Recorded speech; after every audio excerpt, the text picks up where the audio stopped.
வேற யாரும் கேள்வி கேட்கறவங்க கேட்டோம். நீங்க விவாதத்துல ஜெயிக்கட்டும்னு சொன்னீங்களா, அது யார் உங்களுக்கு சொன்னா? அப்புறம் பொண்ணாட போட்டக்குள்ள நீங்க உள்ளுக்குள்ள நினைச்சீங்கன்னா அல்லாவுக்கு எல்லா போகும்னு சொல்லிட்டு அது எப்படி மக்களை வந்து அப்ப இதோக்குள்ள காரியம் செய்யக்குள்ள எப்படி தடுத்துருக்கணும்ல, நம்மளுக்கு இது தேவையில்லை எனக்கு அப்படின்னு சொல்லிட்டு நீங்க தடுக்கல.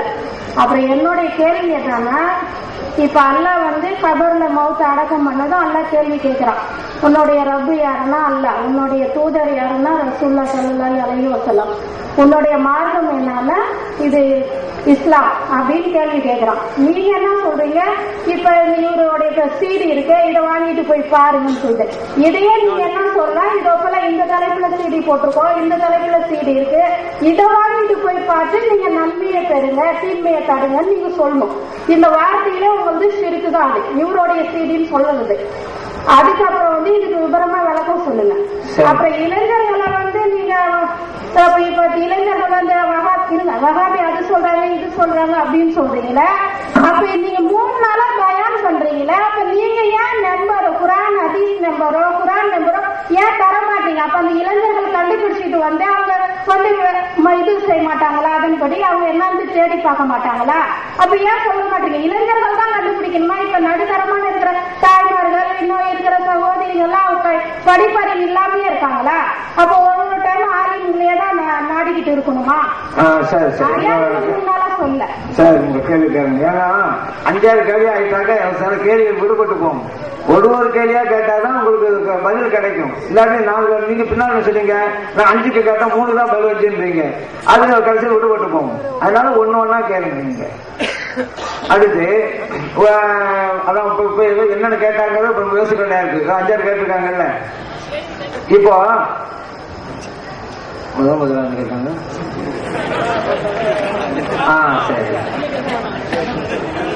சரி இப்ப இன்னொரு தகவல் வந்து சொல்றாங்க சகோதரர், அங்க கேள்வி கேட்டுவிட்டு அவங்க பேசிக்கிட்டே இருக்கிறாங்க. அப்ப கேள்வி கேட்டாக்க அவங்க பதில் எப்படி கிடைக்கும் அப்படிங்கறது 23:10 30:2 இதுவல்ல யாருடைய கலாச்சாரம்? கிறிஸ்தவ கலாச்சாரம். ஸல்லல்லாஹு காலத்துல இல்ல, சஹாபா பெருமக்கள் காலத்துல இல்ல, அதுக்கு பிறந்த தாபிகளுடைய காலத்துல எல்லாம் கிடையாதுங்க. இப்ப இந்த கிறிஸ்தவ கலாச்சாரத்தை மக்களுக்கு மத்தியில நீங்க ஏன் கூட வலியுறுத்தி நீங்க செய்யன்னு சொல்லணும்? இது எந்த இமாம்கள் இதை செஞ்சிருக்கிறாங்க இதுவரைக்கும்?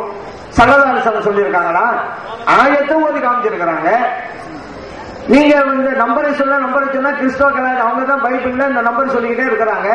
அந்த கிறிஸ்தவ கலாச்சாரத்தையும் கொடுத்துங்க. முசாபா செய்யும்போது ஒரு கையை கொடுத்து கிறிஸ்தவ கலாச்சாரம் கொண்டு.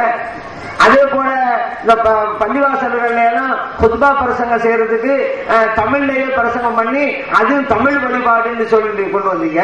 இதுவும் பரமத கலாச்சாரம். மற்ற நேரங்களும் தமிழ பண்ணலாம். ஆனா ஜும்மால முந்தின 2 குத்பாவும் இபாதத்து வணக்கத்தை ஸல்லல்லாஹு எப்படி செஞ்சாங்களோ அப்படி செய்யணும். 4 ரக்காத் தொழுகையா 2ஆ குறைச்சி 2 குத்பா வைக்கப்பட்டிருக்கு. நபிகள் ஸல்லல்லாஹு சொல்றாங்க, சல்லு கமா ரஅய்துமூனி உஸல்லி, நான் எப்படி தொழுகிறோனோ அதை பார்த்து அந்த மாதிரி தொழுங்க அப்படின்ட்டாங்க. அப்ப இது 2 குத்பாவும் இபாதத்து ஸல்லல்லாஹு செஞ்ச மாதிரி தான் செய்யணும். ஸல்லல்லாஹு அரபியில தான் செஞ்சாங்க. அப்படி இருக்கும்போது நீங்க அந்த 2 குத்பாவை தமிழ்ல செய்றீங்க. இது கிறிஸ்தவ கலாச்சாரமாச்ச, இந்து மத கலாச்சாரமாச்ச, தமிழ் வழிபாடு. அதனால அதே போல இந்த நம்பர் சொல்றதே கிறிஸ்தவ கலாச்சாரம். அதே நீங்க வலியுறுத்தி எங்களையும் கிறிஸ்தவ கலாச்சாரத்துக்கு கொண்டு போக நினைக்கிறீங்க. நீங்க கிறிஸ்தவ கலாச்சாரம் செஞ்சுக்கிட்டீங்க, நாங்க சொல்லிக்கிட்டு இருக்கோம். இல்ல நீங்களும் அந்த கலாச்சாரத்தை வாங்குறது எங்களையும் முடிஞ்ச இருக்கிறீங்க. உங்களுக்கு தேவையா கேளுங்க. எந்த அதிர்ச்சி வேணும் தப்பு தயாரா இருக்குது. நீங்க எந்த அதிர்ச்சி வேணாலும் எடுத்து வந்துருவோம். அதுக்காக நம்ம கொண்டு வந்திருக்கோம். உங்களுக்கு ஆயத்து வேணுமா வாங்க, அதில் வேணுமா வாங்க, எந்த கிதாப வேணும் சொல்லுங்க, உடனே எடுத்துட்டு வந்துருவோம். அதுக்காக வச்சிருக்கணும். அதை விட்டு நம்பர் சொன்னாங்க. நீங்க நம்பர் சொல்றீங்க கட்டாயமா? நபி சொன்னாங்களா, அல்லாஹ் சொன்னாங்க, நீங்க வலியுறுத்தீங்க.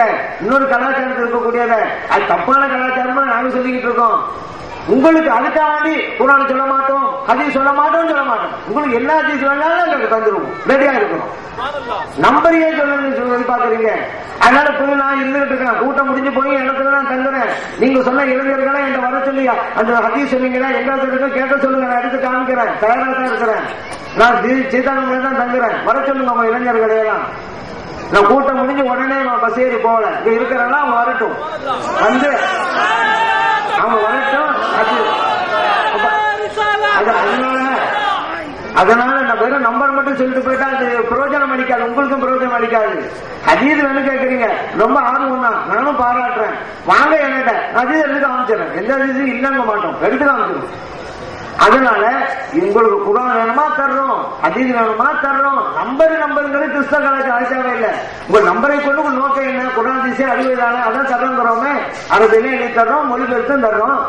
நீங்க அதை பார்த்து படிங்க, அதான் உங்களுக்கு பிரயோஜனம். நம்பர் சொல்லிட்டாக்கா அதோட முடிஞ்சு போகும். அது என்ன பிரயோஜனம் இருக்குது?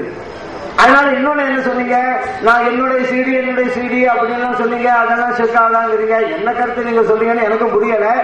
இன்னொன்னு, பொதுவா ஒரு வார்த்தைய எந்த நோக்கத்துல சொல்றேன்னு பார்க்கணும், அப்பதான் ஷிர்கா இல்லங்கிறதே தெரியும்.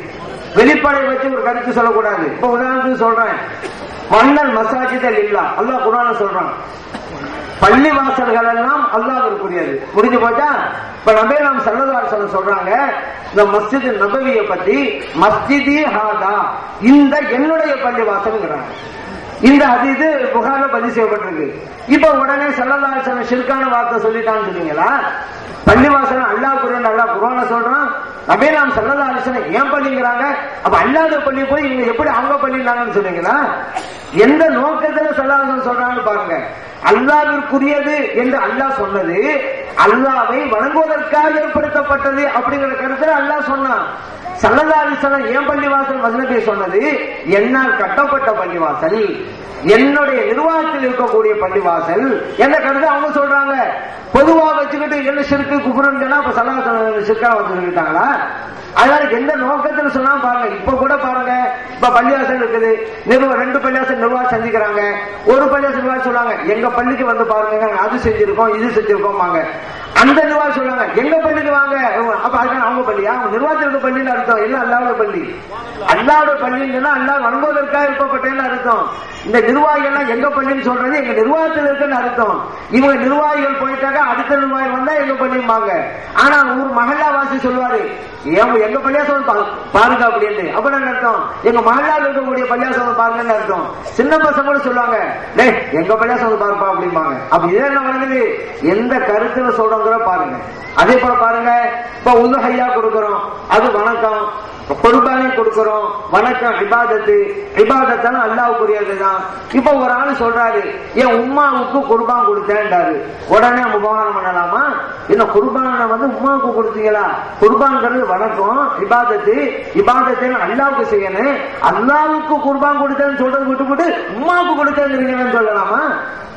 அப்ப என்ன கருத்து சொல்றாரு? அல்லாஹ்வுக்கு அந்த குர்பானை கொடுத்தேன், அந்த நன்மை என் தாயாருக்கு, என் தாயாருடைய பெயரில் அது கொடுத்தேன் அப்படிங்கிற கருத்துல தான் சொல்றாரு. வெறும் வார்த்தையை வச்சு மட்டும் விவகாரம் பண்ணக்கூடாது. எதுக்கு சொல்றாங்கன்னு பாக்கணும். ஒண்ணு வேணாங்க, தொழுகையில யாருக்குங்க? அல்லாஹ்வுக்கு தான் சொல்லுகிறோம். இதுல யாரும் மாட்டு கருத்து இருக்கா? இல்ல. ஆனா இப்ப நடைமுறை நம்ம சாதாரணமா பேசுவோம், மையத்துக்கு தொழுக அப்படின்னு. அல்லாஹ்வுக்குள்ள தொழுகைங்கிறது இபாதத்து, வணக்கம்.